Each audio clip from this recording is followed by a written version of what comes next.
Marian Rivera wagi bilang Best Actress sa 20th Cinemalaya Independent Film Festival. At Kim Molina at Gerald Napoles engaged na. Ang kabuuan ng balitang entertainment ihahatid sa atin ni Sam Martos.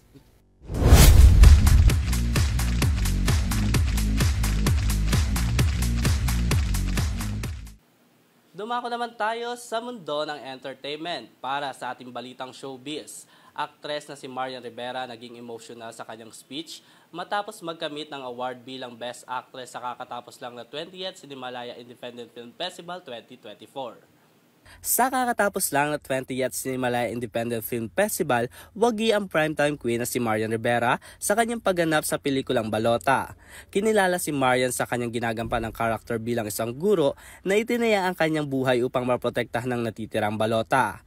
Dahil sa kanyang natatanging pagganap dito, isa siya sa itinanghal bilang Best Actress ng Cinemalaya 2024.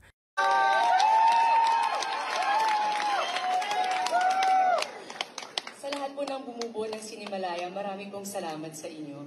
To my GMA family, thank you. Direk Kip, umpisa pa lang ng shooting natin, ramdam ko ang 100% na makitiwala mo sa kakayaan ko kung paano ko i-RD si Teacher Emmy. So thank you, Direk Kip.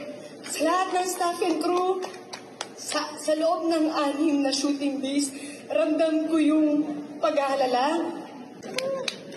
Thank you.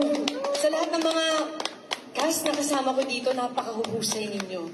Bukod kay Marian, kabilang din sa mga nabigyan ng parangal sina Gabby Padilla bilang Best Actress sa pelikulang Kono Basyo, Philippine Financial for Best Supporting Actor sa pelikulang Tumandok, Gulay Manong for Audience Choice Award at marami pang iba. Samantala kasabay nito pinag-usapan din ang primetime queen na si Marian sa kanyang ini-endorsong brand kung saan makikita sa EDSA Guadalupe ang naglalakihan niyang billboard kung saan pinuri ng ilang netizen ang kanyang kaseksihan. Samantala sa iba pang balitang showbiz, #KimJ. Matapos ang 10 taon ng kanilang pag-iibigan, aktres na si Kim Molina at Gerald Napoles is finally engaged. Engaged na ang aktres at singer na si Kim Molina sa kanyang longtime boyfriend na si Gerald Napoles. Ibinahagi ni Kim sa kanyang social media account ang ilang kuha ng kanyang engagement na ginanap sa PETA Theater Center sa Quezon City kung saan una sila nagkakilala. Tila nagulat pa ang aktres na si Kim dahil kala nito pictorial ang kanyang pinuntahan, ngunit laking gulat nito na makita niya ang letrang Will You Marry Me.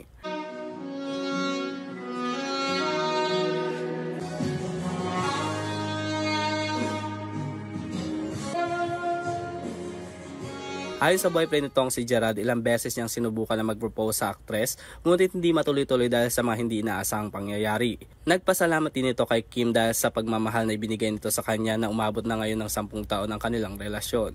Samantala nagpasalamat din si Kim sa kanyang post sa lahat ng tumulong kay Gerald. At yan ang ating balitang entertainment. Muli ako si Sam Martos.